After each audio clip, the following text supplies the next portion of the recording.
Buenas, ¿cómo están? Lo que vamos a hacer ahora es corregir el trabajo práctico evaluatorio de virus en la carrera de Tecnicaturas y Odontología. La unidad teórica es exactamente igual en ambas carreras, así que el trabajo práctico evaluatorio también lo es. La única diferencia, como siempre, es encontrar la última opción en odonto que no está presente en técnicos, pero el formato y las preguntas son exactamente las mismas. Vamos entonces a la pregunta número 1. En la pregunta número 1 me dice, los virus poseen distintas estrategias infectivas. Algunos entran intactos en las células que infectan, otros solo inyectan en ellas su ácido nucleico, ¿sí? Su ADN o su ARN. ¿Qué determina la especificidad infecciosa de un virus? Y me da como opciones la forma de la cápside, el color de la envoltura, los lípidos de su membrana, las proteínas de la cápside o de la envoltura y la inserción del material genético en la célula hospedadora. Si bien nosotros sabemos que existen distintas características que tienen los virus, y esto lo vimos en la teoría, su anatomía define un virus con su ácido nucleico, que puede ser ARN o ADN, y su cápside, porque solo algunos tienen la envoltura lipídica, no va a poder estar su especificidad en la envoltura lipídica porque no están todos. Y la verdad es que el ADN y el ARN están dentro. Entonces no le pueden brindar la especificidad a un virus si en realidad todavía no toma contacto con la célula. Quiere decir que la cápside, ¿sí?, la proteína específica que hay ahí, es como una llave que abre una determinada cerradura en una célula específica.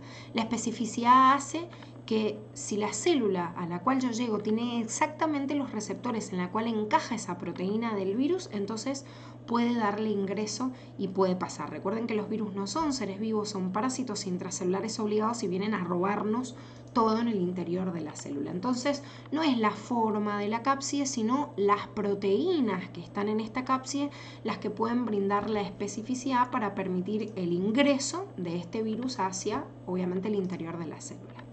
Vamos a la pregunta 2. En la pregunta 2 me dice, en el ciclo lítico del virus se cumple todo lo siguiente excepto. Bien, primero repasemos qué era este ciclo lítico. El ciclo lítico, recuerden que era el tipo de ciclo en el cual el ADN ingresa a la célula después de fijarse el virus, el ADN o el ARN, si acá nos da un ejemplo con ADN, entra el ácido nucleico, luego que entra se puede copiar, generar réplicas con distintos mecanismos, y ese ADN se puede copiar y luego transcribirse, o sintetizar un ARN que permita después sintetizar un ARN mensajero. Bueno, lo que sea, va a ser replicación, transcripción, traducción, va a generar sus propias proteínas víricas, va a generar un montón de copias de esos virus y va a hacer estallar la célula. Lisis, por eso se llama lítico.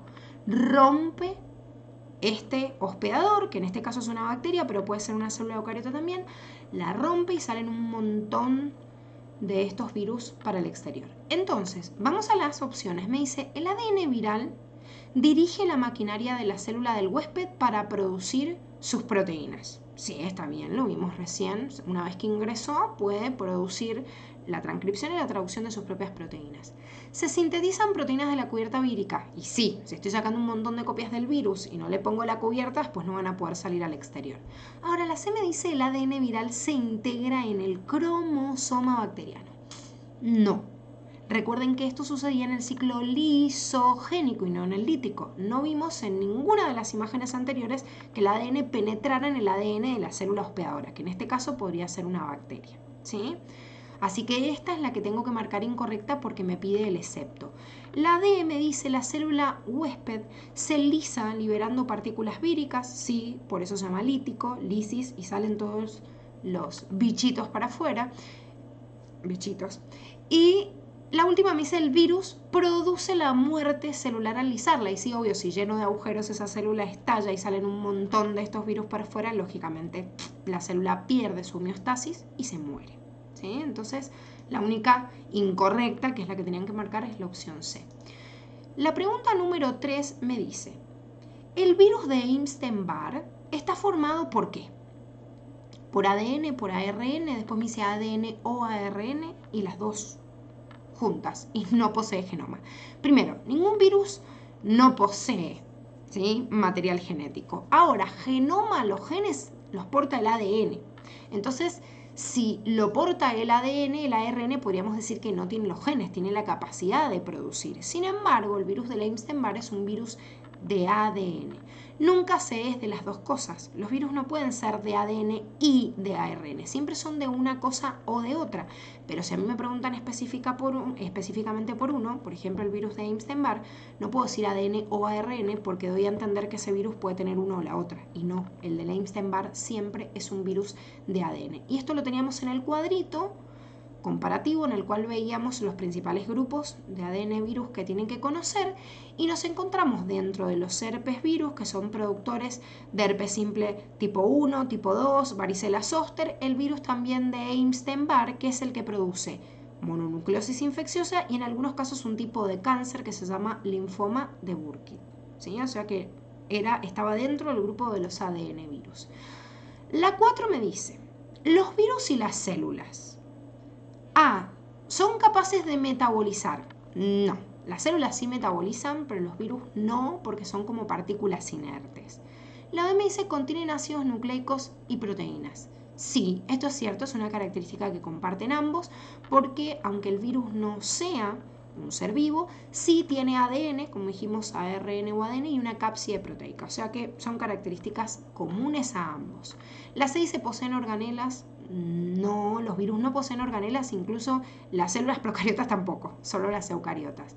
Poseen ribosomas, esto sí es común a todas las células, pero no a los virus.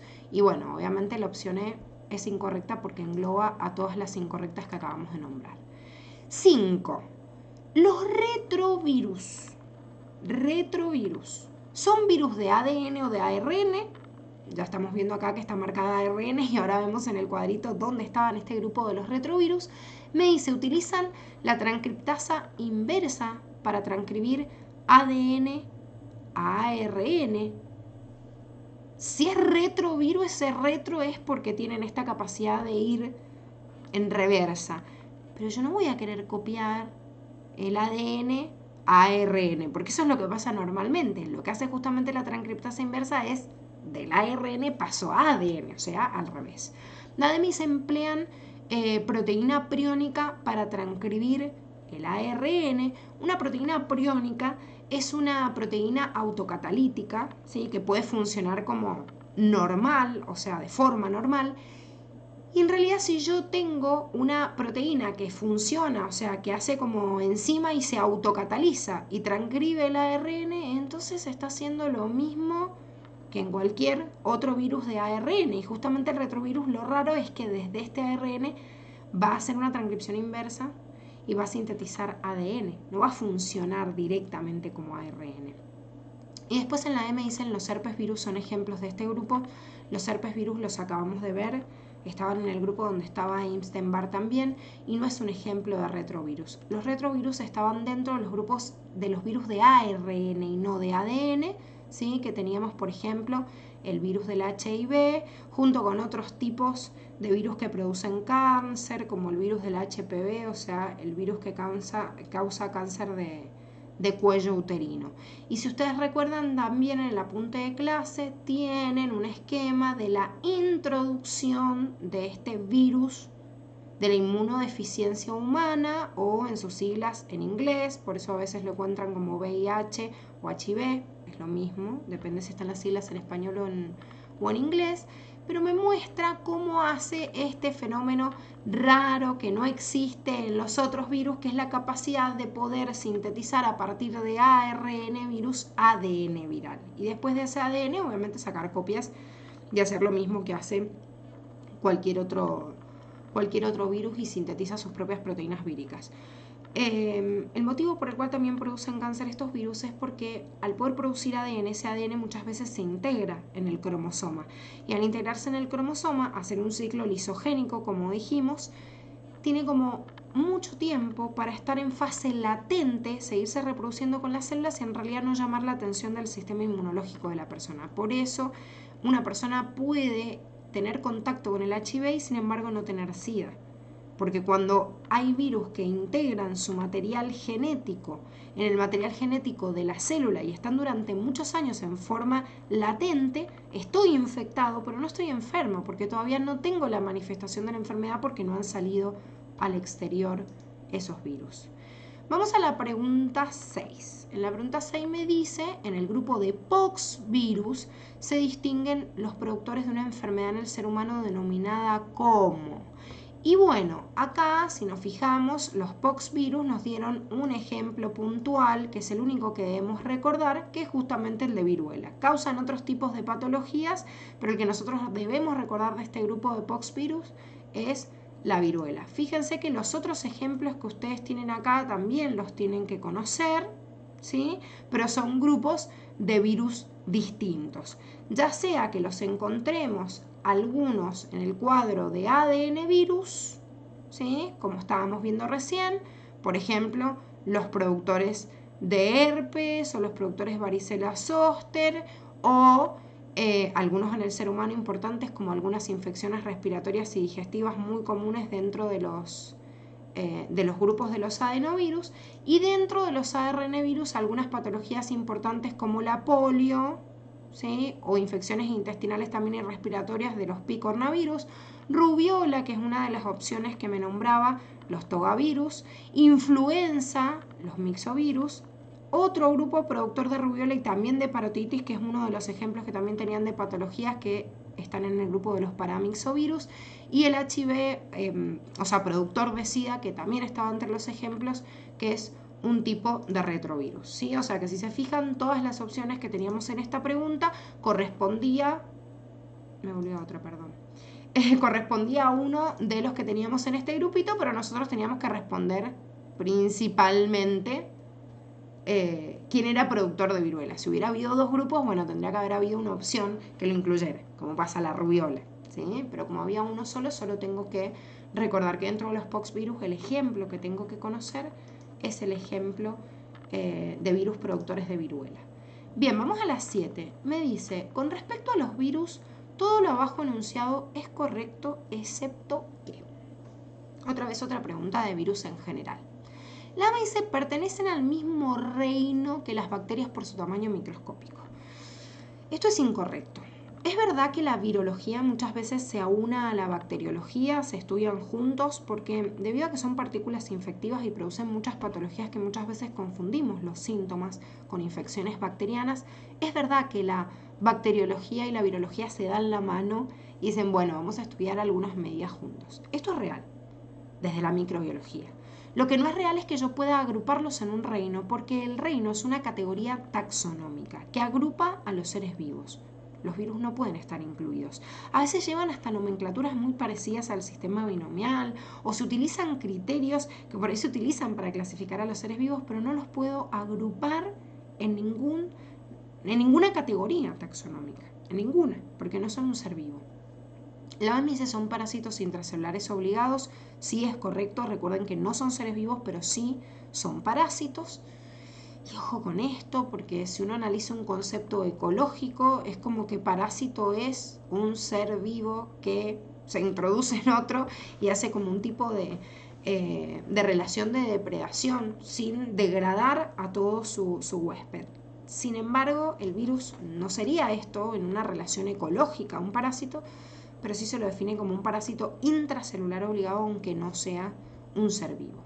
Después, en la C dice pueden tener ARN o ADN. Como dijimos anteriormente, tienen un ácido nucleico o el otro, no tienen los dos.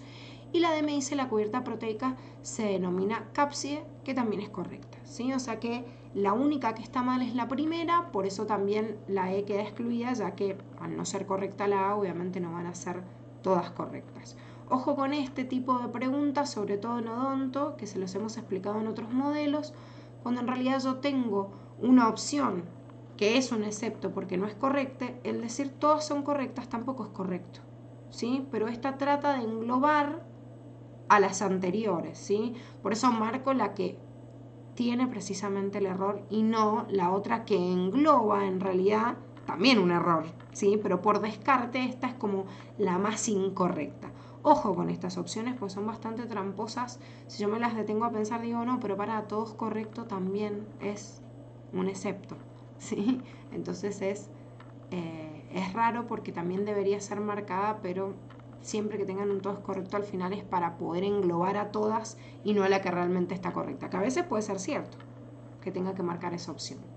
Bien, la 8 dice, los bacteriófagos atenuados son virus que se insertan en el cromosoma bacteriano en forma de prófagos y permanecen latentes durante muchas generaciones. En determinado momento y por causa que aún no se conoce con exactitud, sí se conoce algún mecanismo, pero no se conoce la causa con exactitud en qué momento lo hace, se separan del cromosoma y se desencadena un ciclo que recibe un nombre particular. La pregunta tiende a marearnos tanto que nos está hablando el ciclo lisogénico, entonces como que me va redactando, y si yo la leo rápido, me está nombrando el ciclo lisogénico. No, me está diciendo que un virus está en un ciclo lisogénico y que en un determinado momento, ¿qué pasa? Y separa su material, como habíamos visto en la teoría, ¿sí? El profago, que es el que estaba incluido en el ADN del ser vivo, se separa en un determinado momento y se aísla. ¿Y qué hace? Y saca copias de su ARN, del ARN sintetiza proteínas y saca un montón de copias de virus. O sea que cuando hace esto es porque va a comenzar un ciclo lítico. Viene de un ciclo lisogénico, pero es la comunicación que yo tengo con el ciclo lítico. Por eso si nos fijamos en las opciones que teníamos, la que teníamos que marcar era un ciclo lítico, no un ciclo lisogénico, ¿sí?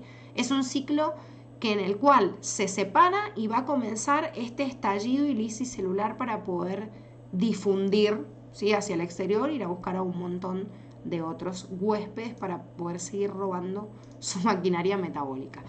Bueno, chicos, esta es la última pregunta a corregir del trabajo práctico aleatorio de virus.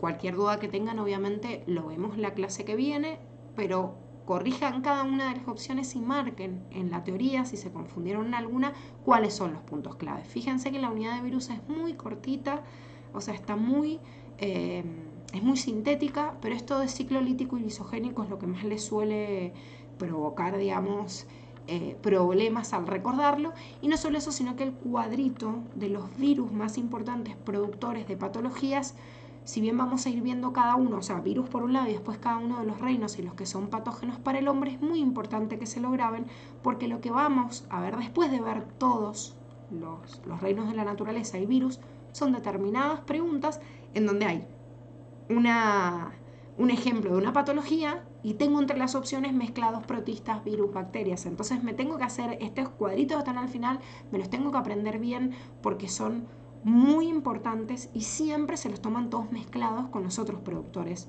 de patologías y enfermedades. Así que bueno, nos vemos la clase que viene. Que tengan una hermosa tarde.